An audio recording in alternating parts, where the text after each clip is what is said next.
Sa Biblia, wala namang mahal na araw. Wala naman nung salitang mahal na araw. Kaya wala kaming mahal na araw kasi dapat lahat ng araw, mahalin mo. Gumawa ka ng kabutihan. Basahin natin sa Roma. Ganito ang sinasabi sa Kapitulo 14. May nagmamahal sa isang araw ng higit kaysa iba. May ibang nagmamahal sa bawat araw. Bawat isa'y magtibay sa kanyang sariling pag-iisip.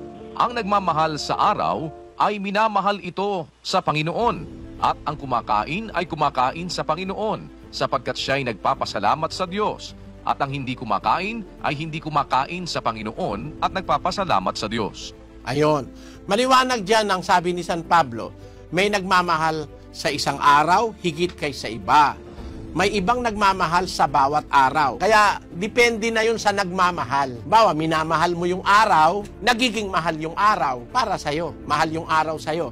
Merong, ang mahal niya isang araw higit sa iba. Meron naman, mahal niya lahat ng araw. Kung sa Biblia natin kukunin, sa diwa ng Kristyanismo, araw-araw dapat maging mahal na araw sa atin. Basahin natin ang 9:23 ng Lucas. At sinabi niya sa lahat, kung ang sino mang tao ay ibig sumunod sa akin, ay tumanggi sa kanyang sarili at pasanin sa araw-araw ang kanyang krus at sumunod sa akin. Ayan, meron tayong katungkulang sumunod kay Kristo Magpasa ng krus araw-araw. Ang krus na yan, pinapasan yan araw-araw. Hindi naman tuwing mahal na araw. Yang krus na yan, hindi literal na krus.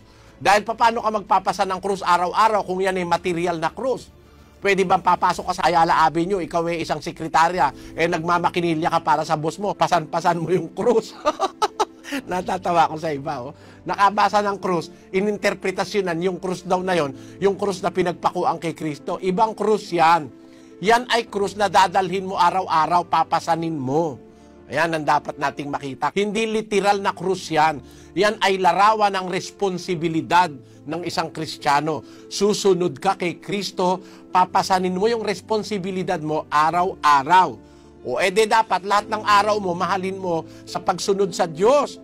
Merong mga tao, yung kanilang araw na mahal, 7 araw lang, nag-uumpisa sa Lunes Santo, matatapos sa Domingo de Ramos. Ang tawag nila ron ay Semana Santa. Sa loob ng 52 semana sa isang taon, isa lang ang kanilang Semana Santa. There are 52 weeks in a year. They call only 1 week as the Holy Week.